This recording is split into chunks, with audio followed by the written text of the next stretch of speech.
नमस्कार दोस्तों, आज अपन आईटी ट्रेंड की थर्ड यूनिट देखेंगे दोस्तों, ठीक है? और अपना एग्ज़ाम भी कल है, यानी 7 तारीख को एग्ज़ाम है। तो अपन देखते हैं थर्ड यूनिट का फर्स्ट ई गवर्नेंस क्या होता है दोस्तों, ई गवर्नेंस। अब क्या है प्रेज़ेंट में जो क्रांति चल रही है, वो इंटरनेट की क्रांति चल रही है। क्या चल रही है? इंटरनेट की। और इंटरनेट की क्रांति का मतलब ये है दोस्तों, गवर्नमेंट ने भी जितनी भी योजनाएँ बनाई हैं अपने सिटीज़न के लिए और सिटीजन तक पहुँचाने के लिए वो सारा कार्य किस पर हो रहा है? ऑनलाइन हो रहा है। तो ऑनलाइन करने के लिए गवर्नेंस ने भी क्या किया है? अपना ऐप बनाया है जिसका नाम है ई गवर्नेंस। यानी ई गवर्नेंस मतलब इलेक्ट्रॉनिक गवर्नेंस, ठीक है? और अपनी गवर्नमेंट को भी डिजिटलाइज़ेशन कर दिया है। डिजिटलाइज़ेशन विकास ने दुनिया भर में कई सरकारों को सरकारी प्रोसेसों में प्रौद्योगिकी को शामिल करने के लिए प्रेरित किया है। ई गवर्नेंस या इलेक्ट्रॉनिक गवर्नेंस या इलेक्ट्रॉनिक शासन का अर्थ है प्रौद्योगिकी संचालन शासन से है, ठीक है? और ई गवर्नेंस का अर्थ है सरकार की भी योजनाएं और सेवाएं नागरिक तक पहुंचाना एवं संचार प्रौद्योगिकी के माध्यम से उपलब्ध हो, जिससे कि इन योजनाओं और सेवाओं का उपयोग शीघ्रता और पारदर्शिता से किया जा सके। पारदर्शिता का मतलब क्या है? यहाँ पर ट्रांसपेरेंसी होनी चाहिए। ट्रांसपेरेंसी का मतलब ये है यहाँ पर किसी भी प्रकार की किसी भी सिटीजन को कोई भी प्रॉब्लम नहीं आए और पूरा कार्य पूरा ऑनलाइन हो सके। ई गवर्नेंस को अधिक नागरिक केंद्रित बनाती है। ई गवर्नेंस केवल सरकारी वेबसाइट, ईमेल, केवल इंटरनेट पर सेवा वितरण के बारे में या सिर्फ जानकारी या इलेक्ट्रॉनिक भुगतान तक डिजिटल पहुंच के बारे में नहीं है। यह सुविधाएं ई गवर्नेंस का हिस्सा है। ई गवर्नेंस सिटीजन सरकार के साथ संवाद करने, सरकारों की नीति बनाने में भी हेल्प करने और नागरिकों को एक दूसरे के साथ संवाद करने की सुविधा देता है। और सरकार ई गवर्नेंस के टूल के रूप में उपयोग करके नागरिकों के वास्तविक रूप और कल्याण का पता कर सकती है। ई गवर्नेंस सही मायने में सरकारी निर्णय लेने की प्रोसेस में भाग लेने की अनुमति देती है। ई गवर्नेंस क्या करती है? सरकारी निर्णय लेने की नागरिकों को सरकारी निर्णय लेने की प्रोसेस में भाग लेने की अनुमति देती है। ई गवर्नेंस के माध्यम से सरकारी सेवाओं को नागरिक तक उपयुक्त और व्यवस्थित और पारदर्शी मोड में उपलब्ध कराया जाता है। ठीक है दोस्तों, अब शासन की अवधारणा में भाग लेने वाले 3 मुख्य समूह हैं। ठीक है, कौन-कौन से हैं? एक तो स्वयं सरकार है, एक जन सामान्य है और व्यावसायिक समूह है। ई गवर्नेंस का रणनीतिक उद्देश्य सभी दलों और सरकार नागरिकों और व्यवसायों के लिए शासन, समर्थन और सरलीकरण करना है और इंफॉर्मेशन संचार प्रौद्योगिकी का उपयोग तीनों की समूह के समर्थन में प्रोसेस को गतिविधियों को जोड़ सकता है। दूसरे शब्दों में ई गवर्नेंस इलेक्ट्रॉनिक साधनों के उपयोग से सुशासन और समर्थन अनुकरण करता है। ठीक है? और ई गवर्नेंस की मुख्य भूमिका क्या है? वर्तमान में प्रदान किए जा रहे शासन, प्रोडक्ट, योजनाओं, सेवाओं की क्वालिटी में सुधार करना। मेन क्या हो रहा है? क्वालिटी में सुधार हो रहा है। क्यों हो रहा है?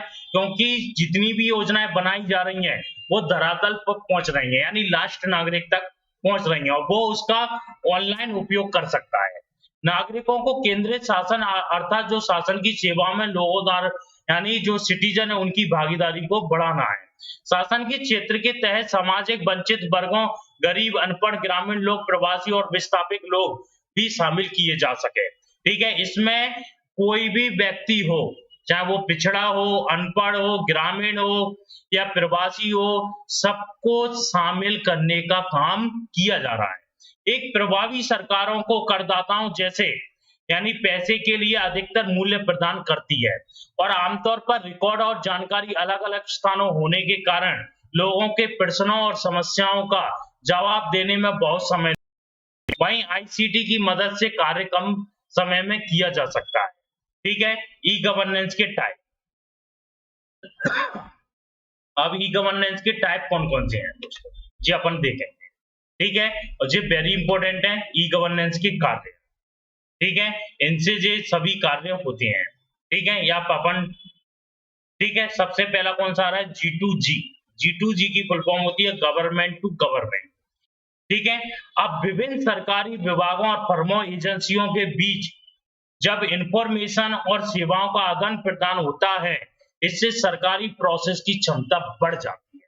क्या हो जाती है दोस्तों? सरकारी प्रोसेस की क्षमता बढ़ जाती है। यह विभिन्न सरकारी संस्थाओं और राष्ट्रीय, राज्य और स्थानीय सरकारी संस्थाओं के बीच और इकाई के विभिन्न स्तरों के बीच कार्य करता है। 2G यानी G2G में सरकारी एजेंसियां ऑनलाइन संचार का उपयोग करके सामान डेटाबेस साझा कर सकती हैं और G2G सेवाएं स्थानीय स्तर पर, अंतरराष्ट्रीय स्तर पर हो सकती है। कहने का मतलब ये है G2G, गवर्नमेंट टू गवर्नमेंट। इसका मतलब ये है केंद्र यानी केंद्र सरकार जो भी अपनी योजनाएं बनाती है, उन योजनाओं को राज्य तक पहुंचाने का या उनकी इंफॉर्मेशन राज्य तक पहुंचाने के लिए यहाँ पर क्या बनाया गया है? G2G बनाया गया है दोस्तों। नेक्स्ट आता है G2C। G2C की फुल फॉर्म होती है गवर्नमेंट टू सिटीजन। इसका सबसे बढ़िया एग्जांपल है, जैसे अपन ने स्कॉलरशिप का फॉर्म भरना था, ठीक है? स्कॉलरशिप का फॉर्म भरने के लिए पहले क्या होता था? ऑफिस में कई सारे चक्कर अपने काटना पड़ते, ठीक है? वहां जाना पड़ता था, फॉर्म जमा करना पड़ता था, ये सबसे बड़ी प्रॉब्लम आती थी। अब क्या हो गया है? गवर्नमेंट ने अब क्या कर दिया है? अब कुछ नहीं करना है आपको। आपको कहाँ जाना है? एमपी ऑनलाइन पर जाना है। एमपी ऑनलाइन पर जाकर अपन क्या कर सकते हैं? अब अपना फॉर्म भर सकते हैं दोस्तों। क्या कर सकते हैं? फॉर्म भर सकते हैं, ठीक है? और फॉर्म भर के अपन ऑनलाइन ही अपना सारा कार्य हो जाता है, जिससे टाइम की भी बचत होती है और बहुत सारा समय अपना बच जाता है दोस्तों। क्या हो जाता है? बहुत सारा समय अपना बच जाता है, ठीक है? तो ये कौन सी सेवा कहलाती है? गवर्नमेंट टू सिटीजन कहलाती है। कौन सी कहलाती है दोस्तों? गवर्नमेंट टू सिटीजन, ठीक है? तो ये कौन सी कहलाएगी? अपनी गवर्नमेंट टू सिटीजन, ठीक है? अब गवर्नमेंट टू सिटीजन के बाद अपनी आती है, गवर्नमेंट टू सिटीजन के बाद citizen to government. Citizen to government का मतलब क्या होता है दोस्तों? यहाँ पर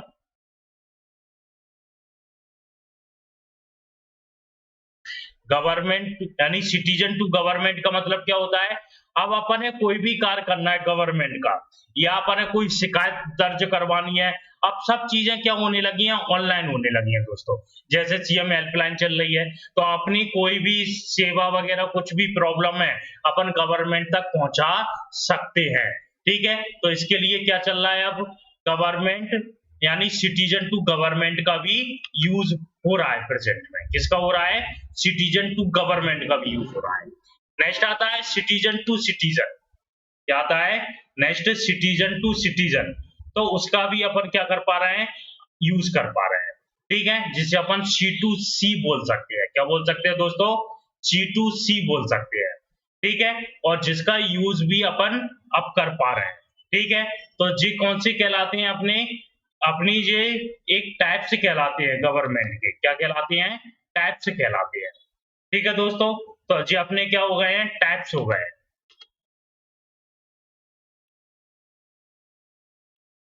क्या हो गए दोस्तों? टाइप्स।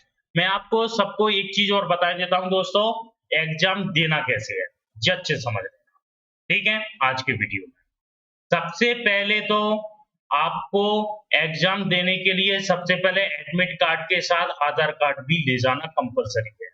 ये विशेष ध्यान रखना है। क्या ले जाना है? एडमिट कार्ड के साथ आधार कार्ड भी ले जाना है। और एडमिट कार्ड के पीछे जो निर्देश दिए हैं, उन्हें भी अच्छे से पढ़कर जाना है। दूसरी चीज, अब पेज आपको जो कॉपी मिलेगी, यानी थ्योरी एग्जाम की जो कॉपी मिलेगी, वो 36 पेज की होगी दोस्तों। कितने की होगी?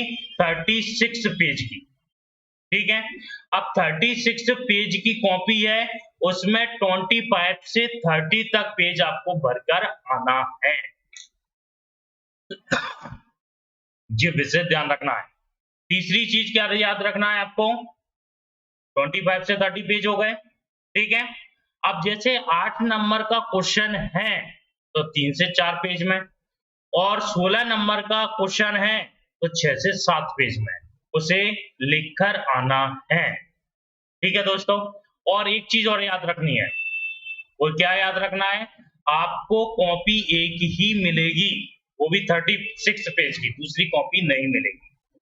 और ऐसा नहीं हो आपको एक क्वेश्चन, जैसे मैम कोई सा भी क्वेश्चन है, जैसे ई गवर्नेंस का है, ई गवर्नेंस का क्वेश्चन आपको आ रहा है, तो ई गवर्नेंस का आपको क्वेश्चन आ रहा है तो आप ऐसा नहीं करेंगे, उसी में ही घंटा निकाल देंगे लिखते लिखते लिखते, ऐसा नहीं करना है।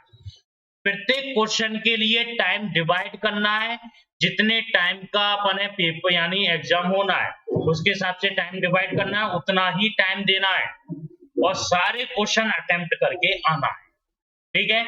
और नकल के चक्कर में रहना नहीं बेटा, नकल के चक्कर में रहोगे या सामने वाला बताएगा या पीछे वाला बताएगा या बगल वाला बताएगा, ऐसा आप करेंगे तो उससे पता है क्या होगा दोस्तों, क्या होगा, आप क्वेश्चन छोड़कर आएंगे और आपके पेज भी नहीं भर पाएंगे दोस्तों, ठीक है। तो आपको ऐसा भी नहीं करना है, ठीक है, तो ये गलती भी नहीं करना है, ठीक है। अपने मन से लिखोगे तो बहुत अच्छा लिखे आओगे, ठीक है, मन से नहीं लिखोगे तो अच्छा लिख के नहीं आ पाओगे, तो ये विषय ध्यान रखना, ठीक है। इसमें एक और पॉइंट है अपना गवर्नमेंट टू बिजनेस। अब गवर्नमेंट की कई सारी पॉलिसी होती हैं जो बिजनेस के लिए होती हैं और जिसमें अपन बिजनेस को प्रभावी बनाने के लिए इसका अपन क्या करते हैं, यूज करते हैं, ठीक है। इसमें सरकार और व्यवसाय फर्मों के बीच सेवाओं का आदान प्रदान आईसीटी के माध्यम से होता है। किसके माध्यम से होता है, आईसीटी के माध्यम से। यह सरकार और व्यवसाय कंपनियां दोनों के लिए प्रोडक्ट लाभदायक है, क्या है, दोनों के लिए लाभदायक है, ये विशेष ध्यान रखना है दोस्तों, क्या दोनों के लिए लाभदायक है, ठीक है। और पता है और क्या होता है इसमें, अपने कोई भी गवर्नमेंट की योजना है उसका अपने लेना है या उसका बिजनेस करना है, या यह सरकारी परियोजना की संचार और पारदर्शिता की दक्षता और क्वालिटी को उन्नत करता है।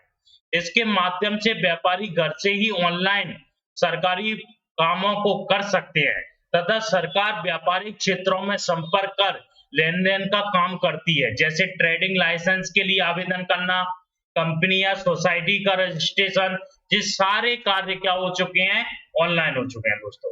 नेक्स्ट आता है गवर्नमेंट टू एम्प्लॉय। किसी भी देश की सरकार सबसे बड़ी नियोक्ता है और इसलिए यह नियमित आधार पर कर्मचारियों के साथ काम करती है, जिसे क्या कहते हैं, G2E कहते हैं। G2 मतलब गवर्नमेंट टू एम्प्लॉय और G2E का उद्देश्य कर्मचारियों को एक साथ लाना है और यानी अपनी किसी भी इंफॉर्मेशन को शेयर भी करना है और कोई भी प्रॉब्लम है उसे सुधारना भी है, या कर्मचारियों की ऑनलाइन सुविधाएं प्रदान करता है। इसी तरह छुट्टी के लिए आवेदन करना, वेतन भुगतान रिकॉर्ड की समीक्षा करना, छुट्टी के लिए संतुलन जांच करना, G2E क्षेत्र को मानव संसाधन प्रशिक्षण और विकास देता है और यह सरकार और कर्मचारियों के बीच कुशलता व तेजी से संपर्क बनाने में मदद करता है, साथ ही उनके लाभों को बढ़ाकर भी संतुष्ट स्तर पर पहुंचाने में मदद करता है, ठीक है। अब नेक्स्ट क्या आती है, ई डेमोक्रेसी। ई डेमोक्रेसी की फुल फॉर्म होती है इलेक्ट्रॉनिक डेमोक्रेसी और ई डेमोक्रेसी का मतलब ये होता है दोस्तों, इंटरनेट के द्वारा अपनी जो भी, जैसे जब लोकतंत्र है या अपने चुनाव लड़ना है तो उसकी पूरी रणनीति तैयार करना, वही क्या कहलाता है, ई डेमोक्रेसी कहलाता है। ई डेमोक्रेसी शब्द हिंदी में अर्थ लोकतंत्र, जनतंत्र और प्रजातंत्र है। इन सभी शब्दों का अर्थ होता है जनता का शासन, लोकतंत्र या प्रजातंत्र, एक ऐसी शासन व्यवस्था जिसमें जनता के यह अधिकार दिया गया है कि वो अपनी इच्छा अनुसार अपनी शासन का चुनाव करे, यानी अपना नेता चुन सके। जे अपने किसको अधिकार मिला है, जनता को अधिकार मिला है। ई डेमोक्रेसी अर्थात ई लोकतंत्र या इलेक्ट्रॉनिक या लोकतंत्र का एक संयोजन है जिसे डिजिटल लोकतंत्र, इंटरनेट लोकतंत्र के रूप में भी जाना जाता है। ई लोकतंत्र मौजूदा ई गवर्नेंस मॉडल और प्रथाओं को समर्थ परिवर्तित करने के लिए संचार प्रौद्योगिकी का स्मार्ट उपयोग है, ये विशेष ध्यान रखना है दोस्तों, ठीक है।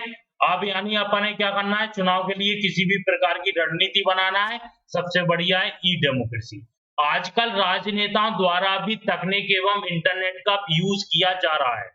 सोशल मीडिया साइट एवं ऑनलाइन टूल का उपयोग कर राजनेता सीधे आम जनता से जुड़ सकते हैं और सीधे संवाद कर सकते हैं, जनता से यानी प्रतिक्रिया और सलाह कर सकते हैं। जैसे आपने देखा होगा अपने प्रधानमंत्री नरेंद्र मोदी की मन की बात चलती है, तो वो यानी एक अपने लास्ट नागरिक तक संवाद स्थापित करना चाहते हैं। तो ये सब क्या है? ई डेमोक्रेसी तो है ही।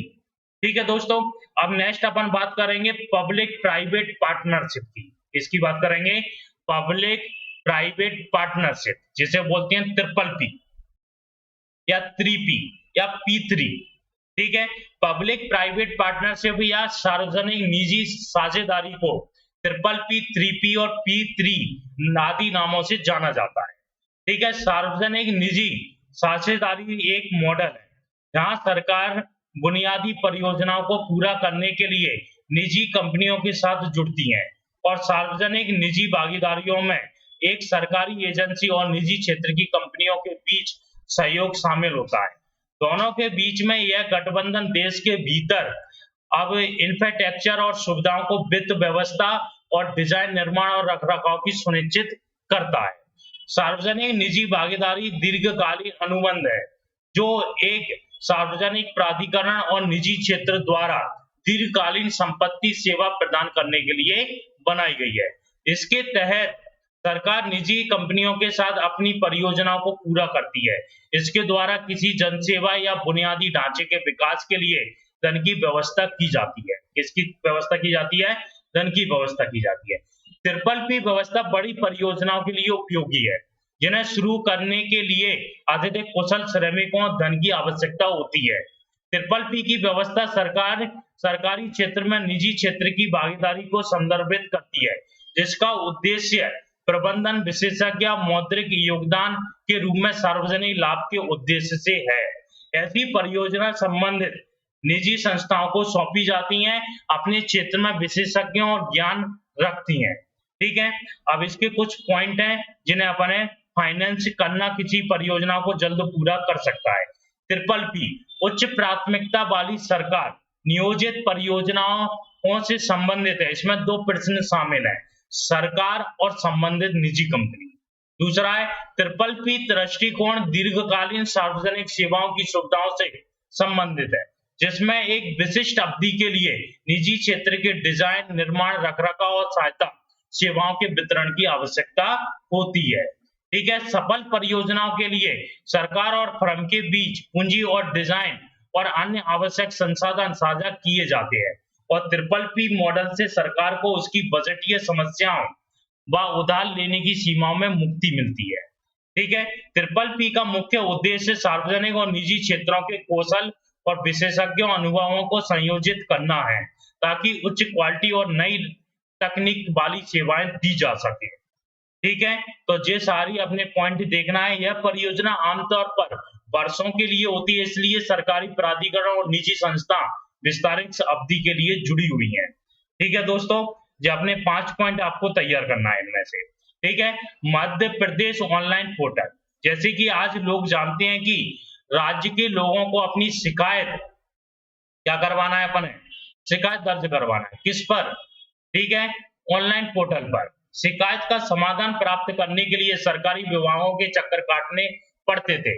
इसके साथ ही आवश्यक यह भी है कि दफ्तरों यानी ऑफिस के कार्य करने वाले समय पर ही व्यक्ति समस्याओं के निराकरण के लिए जा सकते हैं। अतः स्वयं का रोजगार काम भी बहुत भी प्रभावित होता है। अन्य और भी बहुत सी परेशानियों का सामना करना पड़ता था, जिससे लोगों की काफी समय और धन की खराब होता था। अब इन सभी समस्याओं को देखते हुए मध्य प्रदेश सरकार ने क्या चला दिया? सीएम हेल्पलाइन चला दी है। या एक कोई से है समाधान.mp.government.in पर जाकर अपनी अपनी समस्याओं का समाधान भी करवा सकते हैं। ठीक है, अब नेक्स्ट आती है सीएम हेल्पलाइन। ये भी 181 है। ठीक है, अपने सीएम हेल्पलाइन पर जाकर अपन क्या करवा सकते हैं? अपनी किसी भी प्रकार की जो भी परेशानी है वो अपन दर्ज करवा सकते हैं।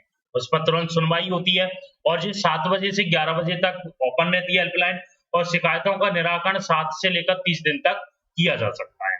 नेक्स्ट आती है MP online service. MP online service आप सब जानते ही हैं, अपन ऑनलाइन फॉर्म भरते हैं। ठीक है, एमपी ऑनलाइन सरकारी सेवाओं को नागरिकों तक प्रभावी रूप से पहुंचाने का सरल और सुरक्षित तरीका है। एमपी ऑनलाइन मध्य प्रदेश की ई गवर्नेंस की एक महत्वपूर्ण पहल है, जिसका उद्देश्य विभिन्न सरकारी विभागों की सेवाओं को सीधे आम नागरिकों को घर बैठे उपलब्ध कराना है। एमपी ऑनलाइन लिमिटेड प्रदेश सरकार टाटा यानी टीसीएस लिमिटेड का संयुक्त उपक्रम है।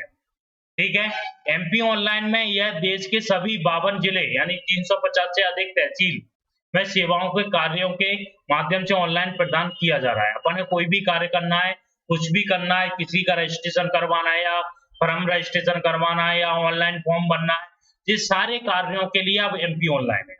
ठीक है, एमपी ऑनलाइन पोर्टल में क्या कर सकते हैं, अपन किसी भी दुकान पर जाकर अपना कार्य करवा सकते हैं। ठीक है, और व्यवसाय से जुड़े व्यवसाय बंधु नियमानुसार ऑनलाइन आवेदन कर सकते हैं और नागरिकों को ऑनलाइन सेवा प्रदान कराने में ही संचालक और ऑनलाइन सेवा के लिए निर्धारित सेवा दान की जाती है और इस सेवा में निर्धारित सचिव सूचना प्रौद्योगिकी, ठीक है, और मध्य देश की शासन की आवश्यकता में है। ठीक है, नेक्स्ट आती है mygovernment.in। ठीक है, भारतीय सरकार नियमित सिटीजन यानी प्लेटफॉर्म है, जिसका उद्देश्य देश के गवर्नेंस तथा विकास में भारतीय नागरिकों की भागीदारी को बढ़ाता है। माय गवर्नमेंट का उद्देश्य ऑनलाइन प्लेटफॉर्म का उपयोग करके आम नागरिकों और सरकारों को करीब लाना है। क्या करना है दोस्तों? करीब लाना है। इसके लिए विशेष तथा आम नागरिकों के लिए मध्य विचार के आदान प्रदान के लिए इंटरफेस का निर्माण किया जाता है। सरकार का उद्देश्य नागरिकों के विचार और नियमित सुझाव को छोटे स्तर तक योगदान के अनुसार की दशा में नागरिकों की भागीदारी सहित करना है। ठीक है दोस्तों, माय गवर्नमेंट में अपने विचारों को शेयर भी कर सकते हैं अपन, ठीक है, चर्चा भी कर सकते हैं, एक एनवायरनमेंट भी बना सकते हैं, लॉग के माध्यम से शेयर भी कर सकते हैं। नेक्स्ट आता है UIDAI। ठीक है, भारतीय विशिष्ट पहचान यानी UID, जिसे अपन क्या कहते हैं, आधार कार्ड। ठीक है, सार्वजनिक अधिकार है, जिसकी स्थापना भारत सरकार द्वारा आधार अधिनियम 2016 के संविधान के अंतर्गत भारत का एक बड़ा देश है और 28 और 8 वर्तमान में लगभग 135 करोड़ जनसंख्या वाला देश है, जिसमें यूआईडी का उद्देश्य भारत के नागरिकों को एक राष्ट्रीय पहचान उपलब्ध कराना है। यानी प्रत्येक व्यक्ति के क्या बनना है, अब आधार कार्ड है और आधार कार्ड से अपनी क्या होती है, पहचान होती है। और एक चीज विशेष ध्यान रख लेना दोस्तों, कभी भी किसी के name, father's name, mother's name और एड्रेस से पहचान नहीं होती है। और पहचान किससे होती है? नंबर से। नंबर मतलब आपके आधार कार्ड का नंबर। ठीक है, अब इसके लक्ष्य क्या है? भारत के निवासियों को एक विशिष्ट पहचान उपलब्ध कराना है, जिसे डिजिटल के माध्यम से कभी भी स्थापित किया जा सकता है। इसके उद्देश्य क्या है? ठीक है, एक अच्छी तरह से परिभाषित समय सीमा और कड़क क्वालिटी में पालन करते हुए अनेक निवासियों को आधार नंबर दान करना है।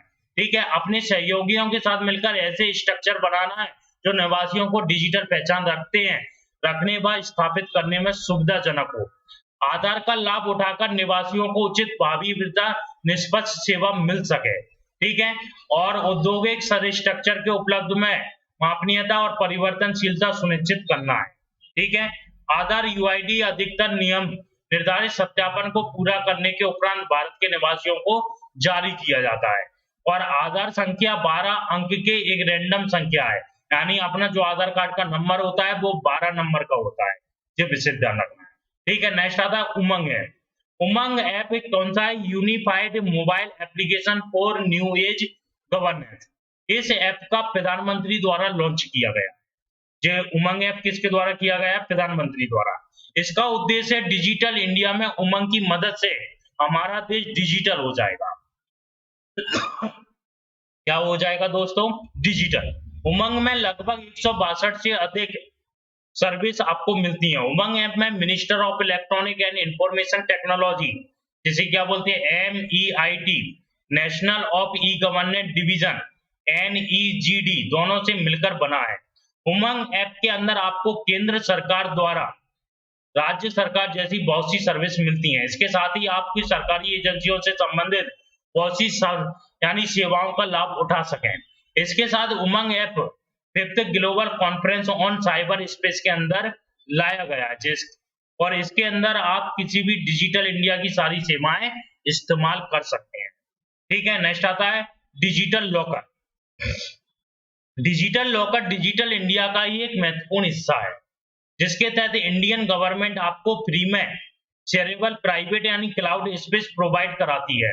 यानी जैसे ईमेल यानी जीमेल, ड्रॉपबॉक्स ईटीसी में आपके मैसेज डॉक्यूमेंट रहते हैं, वैसे भी यहाँ भी आपको पर्सनल अकाउंट होगा, जहां आप अपने जरूरी कागजात, बर्थ सर्टिफिकेट यानी अपने डिजिटल लॉकर का मतलब ये अपने डॉक्यूमेंटों को रखने के लिए यहाँ पर क्या बनाया गया है, डिजिटल लॉकर बनाया गया है। ठीक है, ठीक है दोस्तों। नेक्स्ट आता है एन यानी राष्ट्रीय डिजिटल लाइब्रेरी, एनडीएल। राष्ट्रीय डिजिटल लाइब्रेरी भारत तथा विदेशों की शिक्षा संस्थान से अध्ययन सामग्री एकत्रित करने और का एक प्लेटफॉर्म है। यह एक डिजिटल पुस्तकालय है, जिसमें पाठ्य पुस्तक, निबंध, वीडियो, ऑडियो पुस्तकें, व्याख्यान, उपन्यास तथा अन्य प्रकार की शिक्षण सामग्री शामिल है। कोई भी व्यक्ति किसी भी समय कहीं से भी डिजिटल लाइब्रेरी का क्या कर सकता है, उपयोग कर सकता है। ठीक है, इसकी वेबसाइट भी होती है www.ndl.government.in पर जाकर अपन विजिट कर सकते हैं। इसके अलावा अपन राष्ट्रीय डिजिटल लाइब्रेरी मोबाइल ऐप भी उपलब्ध है। ठीक है, मोबाइल ऐप के द्वारा भी अपन देख सकते हैं। नेक्स्ट आता है साइबर क्राइम क्या होता है। साइबर क्राइम एक ऐसा क्राइम है जो इलेक्ट्रॉनिक माध्यम से किया जाता है, या अपन इस तरह से कहते हैं किसी भी इलेक्ट्रॉनिक गैजेट के द्वारा किया गया क्राइम क्या कहलाता है, साइबर क्राइम कहलाता है। और साइबर क्राइम में जैसे अपन ने मोबाइल फोन पर किसी को गालियां दे दी, ठीक है, किसी के अकाउंट से रुपए निकाल लिए, किसी का पासवर्ड पता कर लिया और गलत यूज किया उसके अकाउंट का, ठीक है, तो ये सब क्या है, एक साइबर क्राइम है। ठीक है, और सबसे पहले साइबर क्राइम देखा गया था सन 1820 में जैकर्सलूम में। जैकर्सलूम के कर्मचारियों में सबसे पहला क्राइम देखा गया था। ठीक है, और ये हैकिंग करना, सॉफ्टवेयर प्राइवेसी को छेड़छाड़ करना, ये सब क्या कहलाते हैं, साइबर क्राइम के अंतर्गत आता है। नेक्स्ट आता है साइबर लॉ। सभी देशों ने साइबर अपराधियों को कंट्रोल करने के संबंध में विभिन्न कानून बनाए हैं, जिससे साइबर अपराधियों को पकड़ने व दंडित करने की प्रोसेस भी तेजी से विकसित हो रही है। भारत में इंफॉर्मेशन प्रौद्योगिकी अधिनियम 2000 के विभिन्न धाराओं के तहत साइबर अपराधियों के खिलाफ कार्रवाई की जा रही है, और इंफॉर्मेशन प्रौद्योगिकी अधिनियम 2000 के कुछ धाराओं में संशोधन भी किया जा रहा है, ताकि अपराधियों के विरुद्ध सहजता पूर्वक कार्रवाई की जा सके। 69A के तहत पुलिस को अधिकार है किसी भी वेबसाइट को ब्लॉक कर सकती है, और इंडियन कॉपीराइट एक्ट के तहत भी साइबर अपराधियों को विरुद्ध कार्रवाई की जा सकती है। साइबर विशेषज्ञों और भी सशक्त करने की दिशा में चिंतन भी किया जाना चाहिए, क्योंकि इस क्षेत्र के अपराधी अपराध के नए नए तरीके अपना लिए हैं। देश के कई बड़े शहर जैसे हैदराबाद, बेंगलोर, लखनऊ, दिल्ली, चेन्नई आदि में साइबर थाने खोले गए हैं। पुलिस को उचित प्रशिक्षण देने के उपरांत इन थानों में पदस्थ किया जाता है, और भारत में जुलाई 2009 में दिल्ली में देश में प्रथम साइबर रेगुलेटरी कोड का शुभारंभ भी किया गया है। यहाँ साइबर अपराधियों की सुनवाई होगी। ठीक है, साइबर अपराधों को रोकथाम की दिशा में उल्लेखनीय कदम है। साइबर अपराध में भारत, चीन, ब्राजील, कनाडा आदि देशों में बढ़ोतरी देखी गई है। भारत में कॉल सेंटर के कारण साइबर अपराध की संख्या में वृद्धि हो रही है, और 2000 में साइबर क्राइम में भारत का विश्व में 14वां स्थान था। कौन सा था? 14वां स्थान विश्वविद्यालय। ठीक है, साइबर क्राइम को कम करने के हेतु सुझाव कौन कौन से हैं? सबसे पहला सुझाव कौन सा है? कंप्यूटर का यूज या हथियार के रूप में किया जाता है। एक टारगेट रहता है कि to the computer by the computer भी कहा जा सकता है, और इन अपराधों के पीछे मुख्य उद्देश्य ब्लैकमेल, धमकी, लालच, बदले भावना, गुप्त इंफॉर्मेशन को प्राप्त करना आदि। जैसे आपने देखा होगा, आपके मोबाइल पर एक ओटीपी आएगा, वो हमें दे देना, हम एसबीआई बैंक से बात कर रहे हैं। ठीक है, ये सब क्या है? Cyber crime. ई वाणिज्य प्रशासन को बढ़ावा देने के लिए पुलिस प्रशिक्षण करके इसे योग्य बनाया जाए, जिससे साइबर अपराधों की जांच की जा सके। ठीक है, अभी काम बहुत कुछ करना बाकी है साइबर क्राइम पर। अलग से थाने खुलना चाहिए, ठीक है, और अलग से पूरा स्टाफ होना चाहिए जो साइबर एक्सपर्ट होना चाहिए या आईटी एक्सपर्ट होना चाहिए। जो ये चीजें पता कर सकें, ठीक है। और इस पर स्टडी भी होनी चाहिए, ठीक है। और नए व्यक्तियों को इसकी ओर आकर्षित भी करना चाहिए, ठीक है। साइबर कानून क्या है, कैसे साइबर अपराधों को रोकने के लिए मदद करता है। आज का युग कंप्यूटर का और इंटरनेट का युग है। कंप्यूटर की मदद के बिना किसी बड़े कार्य काम की कल्पना करना भी मुश्किल है। ऐसे में अपराधी भी तकनीक के सहारे हाईटेक हो रहे हैं। वे जुर्म करने के लिए कंप्यूटर, इंटरनेट, डिजिटलाइजेशन और वर्ल्ड ट्रिपल डब्ल्यू आदि का इस्तेमाल कर रहे हैं। ऑनलाइन ठगी और चोरी भी इसी श्रेणी का अहम गुनाह होता है। और किसी भी वेबसाइट का हैक करना, सिस्टम डेटा को चुराना, ये भी सभी तरीके साइबर क्राइम की कैटेगरी में आते हैं। जैसे हैकिंग भी आता है, ठीक है।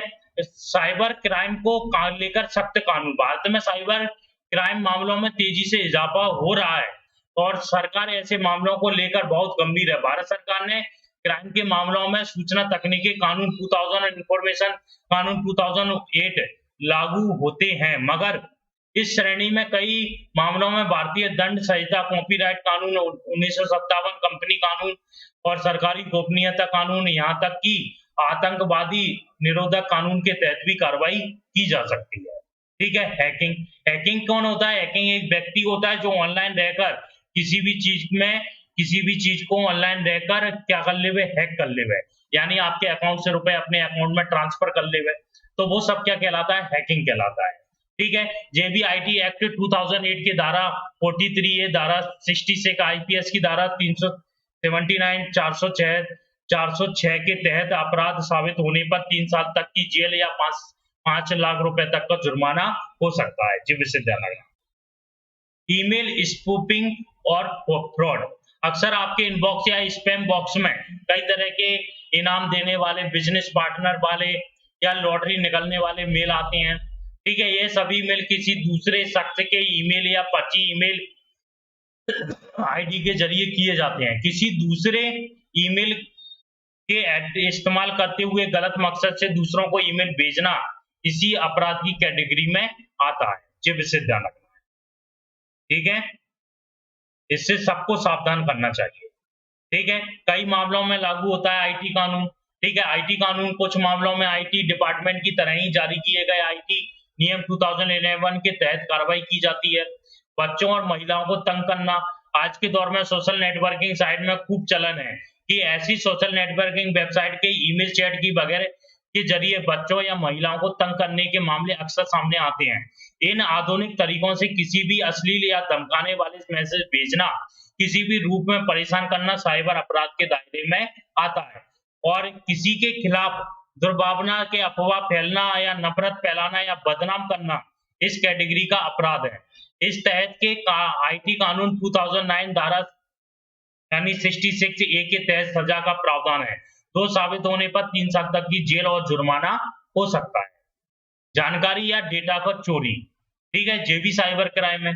किसी भी व्यक्ति या संस्थान, संगठन आदि के किसी भी सिस्टम से निजी या गोपनीयता डेटा को, इंफॉर्मेशन की चोरी करना भी साइबर क्राइम कहलाता है। मालवेयर क्या होता है? मालवेयर एक वायरस होता है। क्या होता है? वायरस होता है। इसे मैलिशियस भी कहा जाता है। ठीक है। और ये एक ऐसा सॉफ्टवेयर प्रोग्राम है जो कंप्यूटर को हानि पहुंचाता है। इसका तात्पर्य है खराब सॉफ्टवेयर जो कि बिल्कुल भी ठीक नहीं है। यह सिस्टम में आ जाता है और सिस्टम को पूरी तरह से खराब कर सकता है। ठीक है। और वायरस भी है। जैसे अपने वायरस क्या होता है? वायरस जिसे कहते हैं जो अपने आप को दुगना करने की कैपेसिटी रखता है, उसे वायरस कहते हैं। जैसे ईमेल वायरस है, ठीक है, टार्जन है, बार्म है, टाइम बम है, टाइमर बम है, ठीक है, लॉजिकल बम है, बूट सेक्टर वायरस है, पार्टीशन टेबल वायरस है।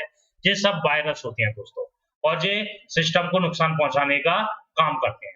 नेक्स्ट आता है डॉस अटैक। क्या है डॉस अटैक? डॉस का फुल फॉर्म होती है डिनाइल सर्विस, मतलब किसी भी सर्विस में देने से इनकार। वेबसाइट नेटवर्क को टारगेट बनाता है, इतनी अधिक यानी ट्रैफिक जनरेट करता है कि वेबसाइट नेटवर्क उस ट्रैफिक को हैंडल नहीं कर पाता है, आखिरकार बंद हो जाता है। ऐसे में वेबसाइट को जितने भी रियल यूजर होते हैं वे भी वेबसाइटों को अवेलेबल डेटा को एक्सेस नहीं कर पाते हैं। उसी को अपन कहते हैं डॉस अटैक। ठीक है। फेक ट्रैफिक भेजकर सर्वर को इतना बिजी कर दिया जाता है कि जो स्लो हो जाता है होते बंद हो जाता है, जिससे website real user data access नहीं कर पाता है। ठीक है दोस्तों,